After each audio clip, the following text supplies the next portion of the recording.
രൂത്തിന്റെ പുസ്തകം 1-ാം അധ്യായം 20-ാമത്തെ വാക്യം. അവൾ അവരോട് പറഞ്ഞത്, നവോമി എന്നല്ല, മാറ എന്ന് എന്നെ വിളിക്കുവിൻ. സർവശക്തൻ എന്നോട് ഏറ്റവും കയ്പായത് പ്രവർത്തിച്ചിരിക്കുന്നു. സമ്പൽ സമൃദ്ധിയിൽ ജീവിച്ച ഒരു കുടുംബം പരാജയത്തിന്റെ പടുകുഴിയിലേക്ക് ആണ്ടുപോയ ചരിത്രമാണ് രൂത്തിന്റെ പുസ്തകത്തിലെ പ്രാരംഭ അധ്യായങ്ങളിൽ കാണാൻ കഴിയുന്നത്.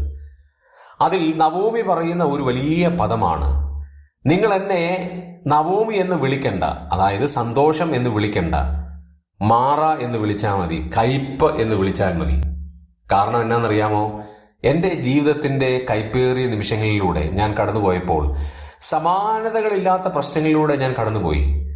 ഒരേ സമയം 3 പേരുടെ മരണം ഞാൻ നേരിൽ കണ്ടു. ഒരാൾ ജീവനോടെ മരിച്ച് എന്നെ വിട്ടുപോയി. ഞാൻ ഇനിയും നവോമിയല്ല, മാറയാണ്. ആരാണത് ചെയ്തത്? സർവശക്തൻ എന്നോട് ഏറ്റവും കയ്പായത് പ്രവർത്തിച്ചു.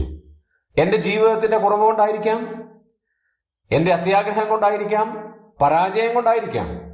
അവളത് മൗനമായി സമ്മതിക്കുകയാണ്. സർവശക്തൻ എന്നോട് ഏറ്റവും കയ്പായത് ചെയ്തിരിക്കുന്നു. നമുക്ക് നമ്മെ തന്നെ ഒന്ന് ആത്മപരിശോധന ചെയ്യാം.